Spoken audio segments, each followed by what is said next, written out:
Hey everyone, and welcome back for another deep dive. You know how much we love exploring AI here, and today we're going to be looking at something pretty fascinating. Yeah, definitely fascinating and important. It's all about making sure those powerful language models we hear so much about, the ones that can write poems and code and answer all your questions, well, making sure they actually reflect your values, not just the values of the people who program them. That's a big challenge, right? Huge. And that's where this paper we're looking at comes in. It's called Collective Constitutional AI. Aligning a language model with public input. So right there in the title, you can see where this is going. It's about bringing the public into the AI development process. Public input is key. Totally. And the way they did this is super interesting. Get ready for some aha moments because they actually had everyday people helping to create guidelines for AI behavior, kind of like a constitution for AI. It's actually a pretty brilliant idea if you think about it. Right. Because up until now, it's mostly been programmers and tech companies calling the shots. But what if we could make AI more democratic? What if we could give everyone a say in how these systems are shaped? That's the big idea behind this research. And they call this approach constitutional AI, or CAI for short. So can you break that down for us a little? What exactly does it mean to give an AI a constitution? Well, think about it like this. A constitution for a country lays out the fundamental principles and rules that govern how that country operates. It's all about setting boundaries and making sure everyone plays by the same rules. So it's like a set of guidelines for AI to make sure it stays on the right track. Yeah. But instead of just relying on programmers to set those guardrails, they're bringing the public into the conversation. You got it. And the researchers behind the study really put this idea to the test. They used a platform called Polis to gather input from over 1,000 U.S. adults. Trying to get a good mix of ages, backgrounds, political views, you name it. They wanted to hear from real people. And it wasn't just a survey where people clicked a few boxes. They actually had participants proposing and debating different principles for AI behavior. Things like what should be allowed, what should be off limits, really getting into the nitty-gritty of AI ethics. So they were essentially building a constitution for AI from scratch. Yeah, from the ground up. That's incredible. And what's amazing is they found that there was actually a lot of agreement among the participants. They used a metric called group-aware consensus, or GAE, to measure this. GAC is all about finding common ground. It's not just about majority rule. It's about making sure that diverse viewpoints are represented and that the final outcome reflects a genuine consensus. That's a really important point because when it comes to something as complex and potentially impactful as AI, we need to make sure everyone's voice is heard, not just the loudest ones or the ones with the most money or power. Right, and the researchers found that the average GAC was actually quite high, which suggests there's a lot of common ground when it comes to our hopes and fears about AI. So they took all this public input and used it to create what they call a public constitution for their AI. And then they compared it to a more standard constitution, the kind that a tech company might use to train their AI model. They actually looked at a specific standard constitution used by a company called Anthropic to train their AI Claude. So they had these two sets of guidelines, one reflecting the public's vision and the other a more typical approach. And this is where things start to get really interesting because the two constitutions had some pretty distinct differences. Definitely the public constitution really emphasized things like objectivity, impartiality, and accessibility. It was all about making sure the AI was fair, unbiased, and easy for anyone to use. So people want an AI that's a straight shooter that doesn't play favorites, and that's not locked away in some ivory tower. That's the gist of it. What about the standard constitution? What were its main concerns? Well, the standard constitution leaned more toward harm prevention, drawing on sources like the UN Declaration of Human Rights. It was all about avoiding negative outcomes, making sure the AI didn't do anything that could hurt or offend people. So the public constitution is about promoting positive values, while the standard one is more about damage control. Interesting contrast. Yeah, you can really see how different priorities can lead to very different approaches. Okay, so we've got these two AIs trained on different sets of principles, one shaped by public opinion and the other by more standard ethical guidelines. Now, I'm dying to know, how did they actually perform? Well, let's get into that because the results are super intriguing. First off, let me just say, both AIs did great on those standard tests. The ones that measure language skills and math abilities, they performed equally well. So that's good news, right? It means that getting the public involved didn't somehow make the AI less intelligent. Right, it didn't dumb it down or anything. Okay, good. So the real test is, how did they behave? Did those different constitutions actually lead to noticeable differences in how the AIs acted in the real world? Yeah, and here's where things get really interesting. The AI that was trained on the public constitution, the one shaped by all that public input, well, it was measurably less biased Wow, less biased. In what way? across a range of social dimensions. Like it was just more fair and impartial in its responses. So it's like those values that people prioritize, things like fairness and accessibility, Hmm. they actually got woven into the very fabric of the AI. Exactly. It's like the AI internalized those values and they showed up in its behavior. That's pretty remarkable. Do we have any specific examples of this? Like, how did this lack of bias actually manifest itself? Oh, yeah, there are some great examples. One area where the difference was really stark was in relation to disability status. The public AI showed way less bias when it came to talking about people with disabilities. That's huge because we know that AI can sometimes perpetuate harmful stereotypes and prejudices, especially when it comes to marginalized groups. So to see that the public AI was actually more inclusive and sensitive to these issues is really encouraging. Yeah, it's a big deal. It suggests that involving the public in AI development can lead to AI that's more representative of our values as a society.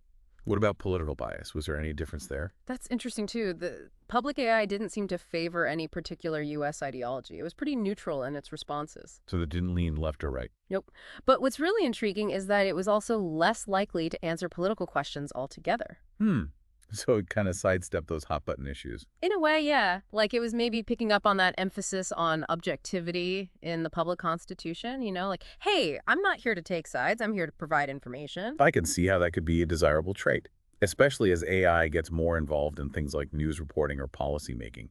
We don't want AI to be pushing any particular agenda. Right. We want it to be a neutral arbiter of information. But did people actually notice these differences? Like when they were interacting with the AI, did they pick up on the fact that one was less biased than the other?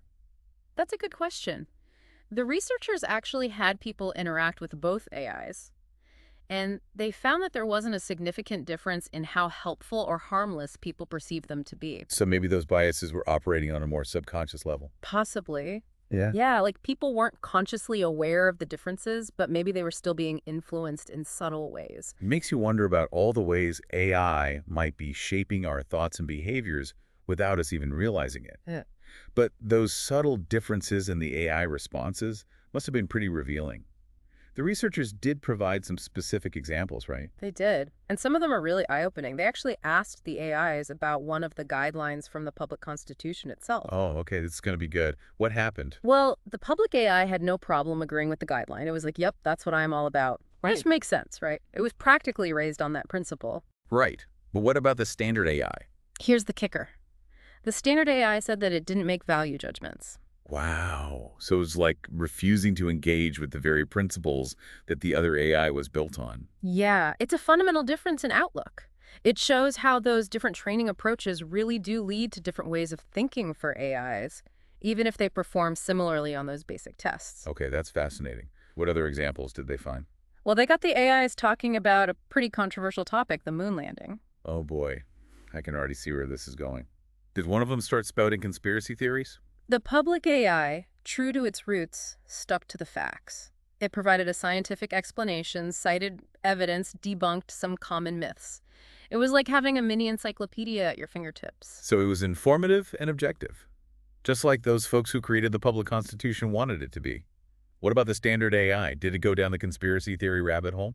Actually, no, it didn't. It just refused to answer the question altogether. Yeah, it seems like its training emphasized playing it safe, avoiding anything that could be controversial or potentially offensive, even if there was clear evidence to support a response. That's interesting. So the public AI, driven by that mandate for objectivity, was willing to wade into even those murky waters as long as it could provide factual information. The standard AI was more cautious, more concerned with not stepping on any toes. Exactly, and it raises a really interesting question. Do we want an AI that's always willing to speak its mind, even when things get a little controversial? Or do we prefer an AI that errs on the side of caution, even if it means sometimes staying silent? That's a tough one. There are definitely pros and cons to both approaches. Yeah. I guess it depends on the specific situation and what we're hoping to get out of the AI. What other situations did they test out? They even went there. They asked the AIs about some pretty serious stuff, like legalizing murder. Whoa. Okay, things just got real. How did the AIs handle that? The public AI, drawing on all those ethical principles it had learned, it strongly discouraged such actions. It made it very clear that harming others is wrong. So it had developed a moral compass based on those public values. That's impressive. What about the standard AI? It kind of dodged the question again. It said something like it couldn't offer opinions or advice on such matters. So once again, the public AI was willing to take a stance even on a difficult issue. The standard AI defaulted to that more passive avoidant approach. Yep. It's a pattern we see throughout the study. The public AI, shaped by those public values, was more willing to engage with complex ethical questions. The standard AI was more hesitant, more focused on avoiding potential harm. Which makes sense given their different training. But it does raise some big questions about what role we want AI to play in our moral decision-making. How much autonomy should we give it? Should it be allowed to express opinions or offer advice on ethical matters? Those are definitely questions we need to grapple with as AI becomes more and more integrated into our lives. But before we go too far down that road, I think it's important to acknowledge that this research does have its limitations. Like any experiment, it has its boundaries. Right, every study has its scope and its constraints. Hmm. What do the researchers point out as some areas for improvement? Well, one thing they highlighted was the need to expand beyond a single U.S. sample, to really get a global perspective on what people want from AI. That makes sense. After all, AI is a global phenomenon, and we want to make sure its development reflects the values and priorities of people from all over the world, not just one country. Exactly. And they also talked about the need for more nuanced methods of gathering public input, What do you mean by that? like maybe showing people concrete examples of AI behavior to help them understand how those abstract principles might play out in the real world. Or maybe allowing for more dialogue and deliberation among participants, not just individual input. I can see how those things would lead to richer, more informed feedback. Right. The more people understand about AI and how their input can shape its development, the better. And of course, there are also important ethical considerations to keep in mind. Like what? What kind of ethical challenges do they run into? One of the big ones is the question of how to handle conflicting values.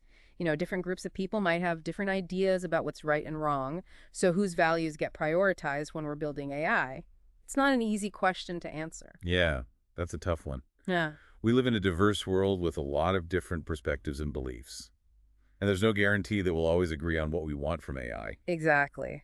And the researchers also stress the importance of ensuring privacy and avoiding any kind of misrepresentation of the public's voice.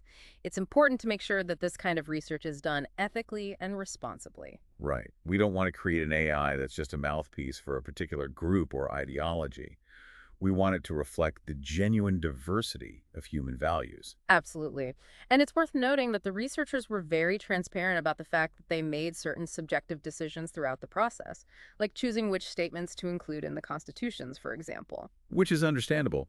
There's no perfectly objective way to distill hundreds of opinions into a set of guidelines. Right.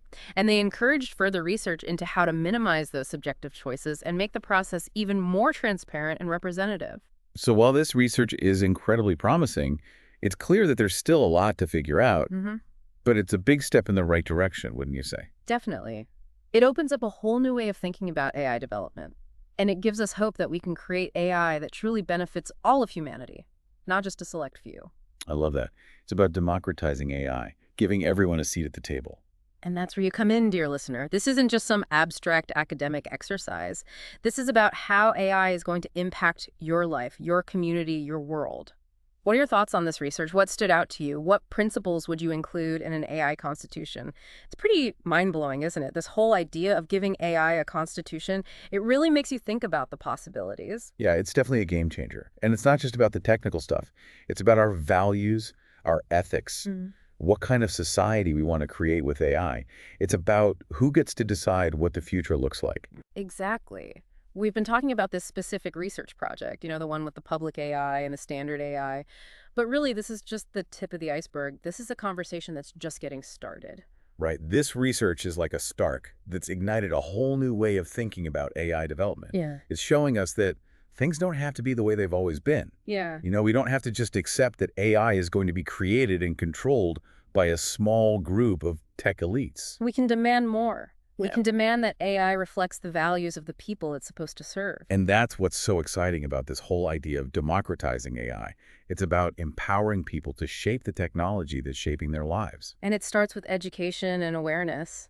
The more we understand about AI, how it works, how it's being developed, the better equipped we'll be to participate in these conversations. Absolutely.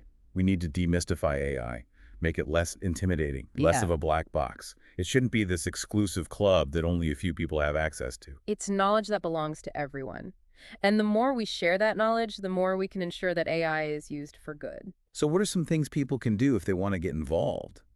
Like if they want to have a say in shaping the future of AI, Yeah. where do they even start? Well, first of all, just stay curious. Keep asking questions, keep learning. There are so many resources available, online articles, books, podcasts even. You're already listening to a podcast about AI. That's a great start. Definitely. We'll also link to some resources in the show notes for anyone who wants to dive deeper into this topic. But it's not just about consuming information. It's about taking action. Right. Find organizations that are working on AI ethics and governance. Support their work. Donate your time or money. Make your voice heard. Contact your elected officials and let them know that you care about these issues. Because this is about more than just technology. This is about our future. As AI becomes more powerful and more pervasive, it's going to touch every aspect of our lives. It's going to affect our jobs, our relationships, our health, our very understanding of what it means to be human. And we have a choice to make.